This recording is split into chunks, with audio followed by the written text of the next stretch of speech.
जय हिंद फ्रेंड्स, स्वागत है आप सभी का दीक्षित क्लासेस यूट्यूब परिवार में। मेरे भाई कैसे हैं आप सभी? उम्मीद है बढ़िया होंगे और अपनी तैयारी बेहतर तरीके से दोस्तों कर रहे होंगे। तो आज की हमारी जो क्लास है वो दोस्तों दिल्ली सल्तनत है। मध्यकालीन भारत का एक बहुत महत्वपूर्ण टॉपिक है। हर एग्जाम में दोस्तों इस टॉपिक से 1 से 2 प्रश्न जरूर देखने को मिलते हैं। तो उसी के सिलसिले में हम लोग आज दिल्ली सल्तनत दोस्तों पढ़ेंगे।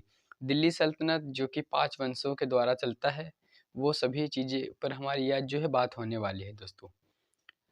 तो दिल्ली सल्तनत जो होता है दोस्तों, इसमें जो सबसे पहला राजवंश होता है वो होता है गुलाम वंश। गुलाम वंश, हम गुलाम वंश के बारे में आज पढ़ेंगे। गुलाम वंश दोस्तों, जो गुलाम वंश की स्थापना करता है, इसका जो संस्थापक होता है वो होता है, जो इसका संस्थापक होता है गुलाम वंश का, ये कौन होता है, इसकी स्थापना कब करता है, और ये दोस्तों ये चीज़ है। गुलाम वंश की स्थापना कौन करता है, कब करता है और क्यों करता है, ये सबसे बड़ा मुद्दा होने वाला है हमारा। तो जो गुलाम वंश की स्थापना करता है वो होता है कुतुबुद्दीन ऐबक, इसका संस्थापक होता है। उसका संस्थापक होता है कुतुबुद्दीन ऐबक। कुतुबुद्दीन ऐबक।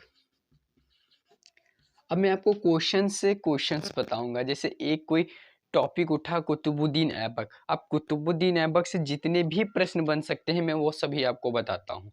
दोस्तों जो कुतुबुद्दीन ऐबक होता है, यह दिल्ली सल्तनत का जो पहला राजवंश होता है वो कौन सा, गुलाम वंश, उसकी यह स्थापना करता है। और ये कुतुबुद्दीन ऐबक कौन था, तो ये था जो कुतुबुद्दीन ऐबक था, ये मोहम्मद गौरी का गुलाम था। ये मोहम्मद गौरी का दोस्तों गुलाम था। किसका, मोहम्मद गौरी का। मोहम्मद गौरी जो भारत पर आक्रमण कर रहा था, तुर्क था एक ये, और इसने जो है काफ़ी आक्रमण किए थे। जो पहला आक्रमण किया था वो 1175 पर मुल्तान पर किया था, और आगे भी इसने पृथ्वीराज चौहान से तराइन का युद्ध लड़ा था, और उसको पृथ्वीराज चौहान को हरा देता है और भारत पे इसका जो है कब्जा हो जाता है। तो यह दोस्तों 1200 जब भारत इसके अधीन आ गया था, तो यह अपना जो इसका प्रमुख गुलाम था कुतुबुद्दीन ऐबक, ऐबक को यहाँ का यह सुल्तान घोषित कर देता है। जब इसकी 1206 में कुतुबुद्दीन ऐबक की मृत्यु हो जाती है। तो जो कुतुबुद्दीन ऐबक है ये भारत में गुलाम वंश की नींव रखता है। और ये गुलाम वंश इसको क्यों कहा जाता है, तो जो ये गुलाम था खुद था कुतुबुद्दीन ऐबक, उसी के नाम पर यह गुलाम वंश की नींव रख देता है। जो पहला वंश होता है दिल्ली सल्तनत का। अब हम कुतुबुद्दीन ऐबक के बारे में और जाने तो कुतुबुद्दीन ऐबक के कई कुछ अन्य नाम थे दोस्तों। इस मोहम्मद गौरी ने इसको मलिक की उपाधि दी थी। मलिक की उपाधि दी थी इसको, मलिक की उपाधि। मोहम्मद गौरी जो था इसको मलिक की उपाधि दी थी। जब यह दिल्ली सुल्तान बना था तो इसको इसने मलिक की उपाधि से नवाजा था। और जो अगर हम बात करें कुतुबुद्दीन ऐबक की, तो दोस्तों इसने जो अपनी राजधानी बनाई थी शासन करने की, जो इसने अपनी राजधानी बनाई थी, इसकी राजधानी थी वो लाहौर थी। ये पॉइंट आपको याद रखना है। ऐबक ने अपनी राजधानी कौन सी बनाई थी, तो ऐबक ने अपनी राजधानी जो है वो लाहौर को बनाई थी। किसको, लाहौर को अपनी राजधानी बनाई थी। और हम अगर ऐबक के बारे में बात करें तो ऐबक से और क्वेश्चन बनेगा, तो ये किसका गुलाम था, मोहम्मद गौरी का गुलाम था दोस्तों। और जो कुतुबुद्दीन ऐबक था, जब ये बना था सुल्तान, तो इसके समक्ष जो है कई समस्याएं थी। जैसे अमीरों का जो है जो वर्चस्व वो बढ़ता जा रहा था, उलेमाओं का वर्चस्व इसके समय में बढ़ता जा रहा था। इसके समय में बाह्य आक्रमण भी हो रहे थे, क्योंकि यह एक तुर्क था, और जो हमारे देश की जनता थी वो हिंदू थी। तो इनके प्रति भी इसकी जो जनता की सोच थी वो बहुत खराब थी कि ये हमारे बाहरी हैं और हमारे देश पर क्यों हक जता रहे हैं। तो आंतरिक विद्रोह भी हो रहे थे, ऐसे बंगाल में हो गया या मुल्तान पर हो गया। तो जगह जगह पर ये आंतरिक विद्रोह का सामना इसको करना पड़ रहा था, और बाहरी आक्रमण भी हो रहे थे। इसके समय में मंगोलों ने आक्रमण करना प्रारंभ, तो इसके समय एक चुनौती थी कि इसे बाहरी आक्रमणों से भी बचना है और आंतरिक विद्रोहों से भी बचना है, और शासन का व्यवस्था भी सही ढंग से चलाना है। तो इसका जो टाइम पीरियड था, जो यह गुलाम वंश से, ये तो दोस्तों चलता है 1206 से लेकर 1290 ईस्वी तक।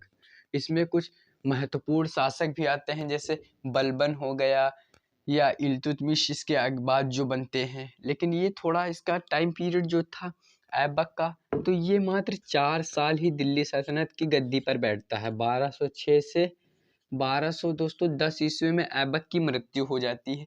ये एक खेल खेल रहा था, पोलो खेलते समय घोड़े से गिरकर इसकी मृत्यु हो जाती है। और यह जो है दोस्तों, ये कहाँ पर मरता है, तो यह हॉकी कौन सा गेम खेलते खेलते समय, पोलो खेलते समय इसकी डेथ हो जाती है। जो ऐबक था, इसकी जो है साहित्य और कला के प्रति बहुत ज़्यादा रुचि थी। इसने जो है दिल्ली में कुतुब मीनार की निर्माण करवाया था। इसने दिल्ली में कुतुब मीनार बनवाई थी। इसने दिल्ली में कुतुब मीनार की रचना की थी। कहाँ है कुतुब मीनार? दिल्ली में। इसने दोस्तों दिल्ली में कुतुब मीनार की रचना की थी। और जो है इसने अजमेर में कुव्वत उल इस्लाम मस्जिद बनवाई थी। अजमेर में इसने कुव्वत उल इस्लाम मस्जिद का निर्माण भी कराया था। कुव्वत उल इस्लाम मस्जिद का निर्माण दोस्तों कहाँ कराया था? तो अजमेर में इसने कुव्वत उल इस्लाम मस्जिद का निर्माण भी कराया था।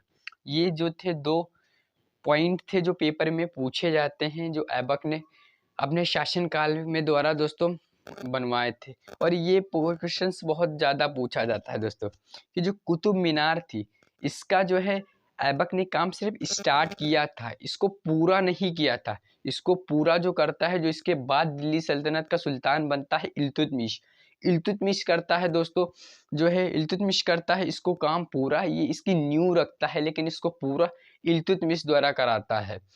और इल्तुतमिश के समय दोस्तों जो है ऐबक का दामाद होता है, जो वो होता है इल्तुतमिश। जो इसके बाद शासक बनता है वो होता है इल्तुतमिश। यह इल्तुतमिश जो होता है, यह ऐबक का गुलाम होता है। और यह उस समय बदायूं का गवर्नर होता है। यह उस समय बदायूं का गवर्नर था। बदायूं का गवर्नर था। यह ऐबक के समय बहुत महत्वपूर्ण गवर्नर जनरल था, यानी बहुत अच्छा एक सिपाही था या गुलाम था किसका? ऐबक का। इसकी जो है योग्यता से प्रभावित होकर जो ऐबक था, ऐबक ने अपनी बेटी का विवाह किया था किससे? जो है इल्तुतमिश से। ये इतना अच्छा जो है इसका गुलाम था। तो जब 1210 ईस्वी में ऐबक की मृत्यु हो जाती है, तो इसका जो सेनापति होता है, जो उस समय बदायूं का गवर्नर था, कौन? इल्तुतमिश। इल्तुतमिश इसके बाद जो है दिल्ली सल्तनत का बादशाह बन जाता है। कब बन जाता है? तो 1211 ईस्वी में। जब 1210 ईस्वी में इसकी मृत्यु हो जाती है, उससे पहले दोस्तों एक इतिहासकारों के बीच एक विवाद का विषय है, उसका बेटा था कि नहीं था। कुछ इतिहासकार जो मानते हैं कि उसका बेटा था, कुछ इतिहासकार मानते हैं कि उसका बेटा नहीं था। तो ये हिस्टोरिकन्स के बीच एक कंट्रोवर्सी का मामला है कि उसके बेटे का एक नाम था दोस्तों आराम शाह। अब कुछ इतिहासकार कहते हैं आराम शाह उसका बेटा है, कुछ नहीं कहते। तो हम थोड़ा सा उसके बारे में जान लेते हैं। कौन किसके बारे में? आराम शाह दोस्तों। आराम शाह।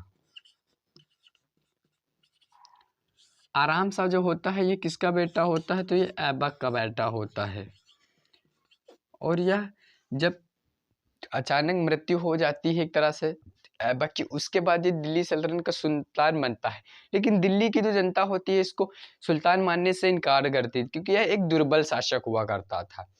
तो दिल्ली की जनता ने जो है किसे? इल्तुतमिश जो उसका प्रमुख सेनापति था, उसको जो है गवर्नर बना दिया। कहाँ का? दिल्ली का दोस्तों सुल्तान बना दिया। लेकिन ये स्वेच्छा से जो आराम से हटने को तैयार नहीं था, तो इल्तुतमिश को युद्ध में हराकर और जो है अधिकार कर लेता है दिल्ली सल्तनत पर। अब इसके बाद जो ऐबक के बाद दिल्ली सल्तनत का गुलाम वंश का दूसरा शासक बनता है, वो होता है इल्तुतमिश। हम अब इल्तुतमिश के बारे में पढ़ेंगे दोस्तों। इल्तुतमिश की मैं कुछ जानकारियां दे देता हूं आपको।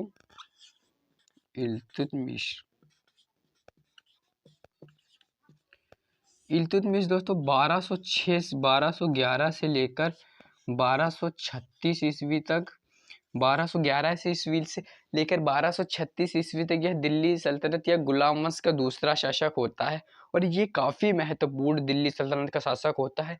इसने दिल्ली सल्तनत की व्यवस्था को एकदम सुदृढ़ बना दिया था और इसको दिल्ली सल्तनत का बता दूं मैं आपको, तो इसको वास्तविक संस्थापक दिल्ली सल्तनत का कहा जाता है। इसको वास्तविक संस्थापक दिल्ली सल्तनत का कहा जाता है। अब ये वास्तविक संस्थापक क्या होता है, तो जो जब यह शासन बनता है तो इसके सामने भी कई प्रॉब्लम्स होती हैं।